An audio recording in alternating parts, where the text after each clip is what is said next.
अस्सलाम वालेकुम व्यूअर्स, कैसे हैं आप सब। उम्मीद है आप सब खैरियत से होंगे। Welcome back to another vlog. और आज के व्लॉग में मैं शेयर करूंगी आपके साथ अपनी डेली रूटीन। और कल मैंने की थी लॉन्ड्री, और लॉन्ड्री के बाद आज मैं कपड़े संभाल रही थी। मैंने सुबह सुबह ये कपड़े वॉश कर लिए थे क्योंकि फोरकास्ट चेक की थी तो बारिश का था, तो मैंने फटाफट से लॉन्ड्री कर ली। शुक्र है लाइट थी तो कपड़े जो है ना धुल गए मेरे, और मैंने छत पे ही डाल दी थे सारे क्योंकि क्लाउडी सा था, इतनी कोई तेज़ धूप नहीं थी। तो मैंने सारे कपड़े मोस्टली जो थे वो छत पे ही डाले थे, और फिर वो जल्दी से ड्राई हो गए क्योंकि हवा भी बहुत तेज़ चल रही थी और थोड़ी हल्की हल्की धूप भी थी, तो अच्छे से ड्राई हो गए। और उसके बाद हुआ क्या कि मैं मशीन लगाई थी, कपड़े में वॉश करी थी, तो आइज़ल को वॉमिटिंग स्टार्ट हो गई। बेड शीट्स तो मैं पहले भी वॉश करनी थी और मैं वॉश कर भी चुकी थी, मतलब मैं कपड़े ऑलमोस्ट धो चुकी थी। तो फिर उसको वॉमिटिंग स्टार्ट हो गई। उसके कपड़े मैंने रात को ही चेंज किए थे कि सुबह मैंने लॉन्ड्री करनी है, वो सोई होगी तो इतनी देर में मैं कपड़े वॉश कर लूँगी, तो इसके कपड़े भी मैं चेंज करा देती हूँ। तो वो सुबह जब उसने वॉमिटिंग की तो सारे कपड़े फिर उसके गंदे हो गए, और बेड शीट्स वगैरह भी मुझे, इवन के ब्लैंकेट भी, और मुझे सारा के सारा जो है ना फिर दोबारा से वॉश करना पड़ा। तो वो जो है ना काफ़ी डिज़ास्टर बन गया था मेरे लिए। मुझे दोबारा फिर मशीन लगा के और सारे कपड़े जो है ना मैंने उसके अलग से फिर वॉश किए थे वॉमिटिंग वगैरह के, और फिर काफ़ी जो है ना काम मेरा बढ़ गया था। तो बस शुक्र है कि धूप थी थोड़ी बहुत और कपड़े ड्राई हो गए थे। तो बस यहाँ पे मैं कपड़े अब सेट कर रही हूँ, अपनी अपनी जगह पे रखूँगी।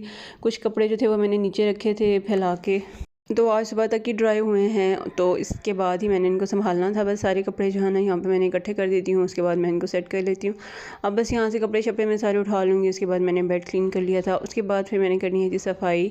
अब बेड तो देखें वो हो गया है साफ़ मेरा। इस बेड की मैंने बेडशीट भी चेंज करनी है। अभी मैं इसकी ना इंशाल्लाह दूसरी वाली बेडशीट इसकी बिछाऊँगी।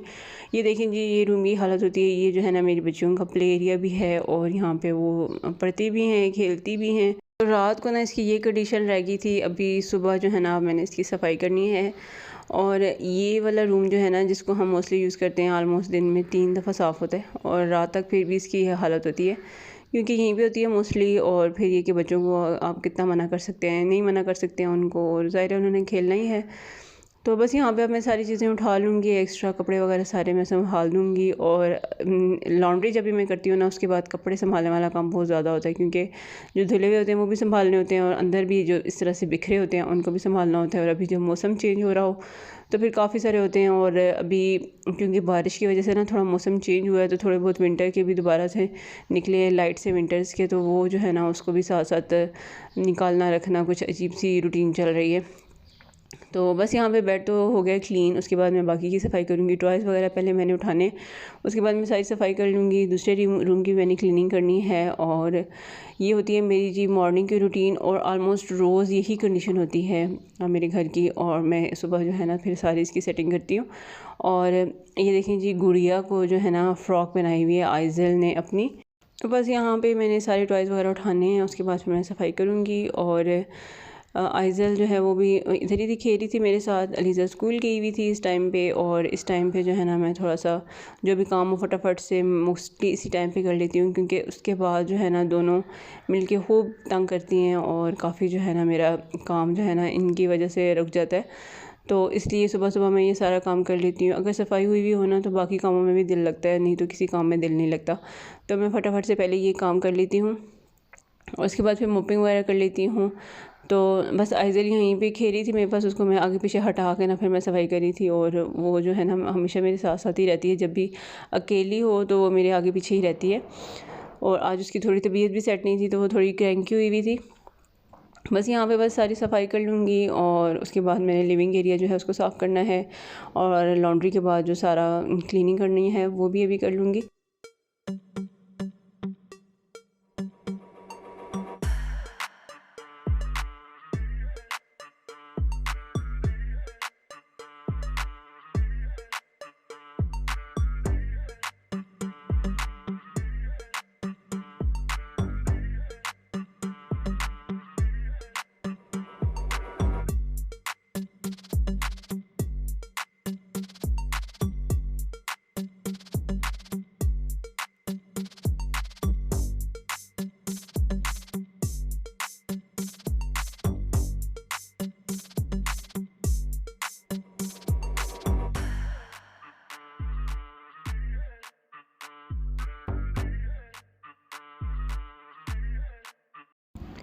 अच्छा, ये देखें जी, सारा लिविंग एरिया क्लीन हो गया है। अब यहाँ पे बस आपको टॉयज़ ही नज़र आ रहे होंगे थोड़े बहुत, जो बच्चे यहाँ पे खेल रहे हैं और आगे पीछे फेंकते रहते हैं।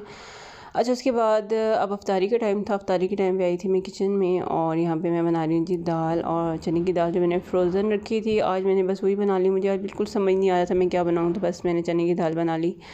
और बस इसी को मैंने मसाला बना के ना, दाल को मैंने उसी में डाल दिया था। उसको अच्छे से डीफ्रोस्ट भी अभी नहीं हुई थी, क्योंकि मुझे बिल्कुल समझ नहीं आया था, काफ़ी लेट हो गई थी मैं सोचते सोचते में ही। तो बस मेरे पास इतना टाइम भी नहीं था डीफ्रोस्ट करने का। मैंने उसको निकाला, थोड़ा सा वो डीफ्रोस्ट हुई और उसको मैंने डाल दिया। बस उसमें थोड़ा सा पानी डाल दूँगी तो अच्छे से डीफ्रोस्ट भी हो जाएगी और अच्छे से मसाला भी सारा इसमें मिक्स हो जाएगा।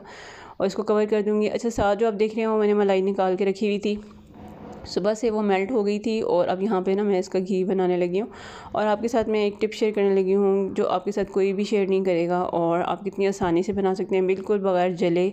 आप अपना जो है ना, मलाई से घी डायरेक्टली निकाल सकते हैं और बिल्कुल भी जलेगा भी नहीं और आपका कोई भी घी ज़ाया नहीं होगा। तो यहाँ पे मैंने लिया था ऑलमोस्ट ना 1 कप के करीब होगी मलाई, तो उसमें मैंने 1 से 2 चम्मच ना आटा डाल दिया है। जब ये अच्छे से मेल्ट हो जाए सारी की सारी मलाई, तो उसमें ना आपने आटा डाल देना है। तो उसके बाद आपने अच्छे से इसकी मिक्सिंग करनी है। इसके लम्स पहले बन जाते हैं, क्योंकि हम गरम मलाई में डाल रहे होते हैं, तो लम्स बन जाते हैं, लेकिन आहिस्ता आहिस्ता खुद ही रिमूव हो जाएंगे। तो आपने करना क्या है कि जब आप इसको अच्छी तरह से मिक्स कर लेंगे, थोड़ी देर बाद आप ये देखें, जस्ट 3 to 4 मिनट्स के बाद ना आटा जब पकना शुरू होता है, तो पहले तो वो सारा मॉइस्चर अब्जॉर्ब कर लेता है, तो घी इसका निकलना शुरू हो जाता है। ये देखें, घी निकलना शुरू हो गया है। और उसके बाद जो है ना, आहिस्ता आहिस्ता सारा घी एक साइड पे हो जाता है और आटा जो है ना अलग से पकना शुरू हो जाता है। तो आटा जो है उसका हलवा बन जाएगा। उसमें आप आखिर में मीठा डालें, तो ये आपका बन जाएगा हलवा। और ये देखिए, साइड्स पे ये घी निकलना शुरू हो गया और 5 मिनट्स में ये इसका प्रोसेस शुरू हो जाता है। अब यहाँ पे देखिए, ये जो बाकी वाला पोर्शन है आटे वाला और जो इसका मक्खन वाला पोर्शन है, वो अभी रेडी नहीं है। उसको थोड़ी देर पकाएंगे आप, तो उसका हलवा रेडी हो जाएगा। लेकिन घी बिल्कुल रेडी है। आप इसको यहाँ पे स्टेप बाय स्टेप यहाँ पे करके निकाल सकते हैं। तो यहाँ पे मैं इसको निकालना शुरू कर देती हूँ। थोड़ी थोड़ी देर बाद मैं इसको निकालती रहती हूँ। थोड़ा पकता है तो और घी निकल आता है, तो उसको मैं निकालती रहती हूँ। तो इस तरह से आप कर लें, तो आपको ना बार बार आपके ये होता है कि अगर हम चम्मच ना चलाएं तो घी जल जाता है, या फिर ऐसे होता है कि हमें बार बार उसको देखना पड़ता है। तो आपको बिल्कुल भी लगेगा भी नहीं घी, और आप बिल्कुल स्लो आंच पे उसको रख देंगे, आराम आराम से पकता रहेगा। और ये देखिए, कितना प्यारा सा खूबसूरत सा साफ़ सुथरा सा घी निकल आया। और 1 कप मैंने ऑलमोस्ट लिया था मलाई का, और 1 कप इसमें से घी निकला है। और जो बाकी रेजिडुअल आटा होता है उसमें वो अच्छा से ब्राउन हो जाता है, उसमें आपने चीनी डालनी है और बस आपका हलवा तैयार हो जाएगा। रेसिपी मैं पहले भी आपके साथ शेयर कर चुकी हूँ, आपको ज़रूर मिल जाएगी मेरे चैनल पे कि आटे का हलवा किस तरह से बनाएंगे उसके बाद। लेकिन ये कि बड़े मज़ेदार सा ये बन जाता है। अभी ज़रूर ट्राई कीजिएगा और बहुत आसानी से आपका घी बन जाएगा। बस यहाँ पर दाल मेरी रेडी हो गई थी। इसमें मैंने 1 चुटकी भर के डाल दिया है गरम मसाला पाउडर, और 1 चुटकी मैंने इसमें कसूरी मेथी डाल ली है। थोड़ा सा मिक्स कर दिया है। 5 मिनट का दम दूँगी तो खाना मेरा हो जाएगा रेडी। अच्छा, यहाँ पे देखिए, मज़ेदार से मैंने जूलियन कट में आलू काट लिए हैं। कल मैंने इसकी कटिंग आपके साथ शेयर की थी। पालक मैंने इसमें सब्ज़ मिर्चें भी डाल दी हैं।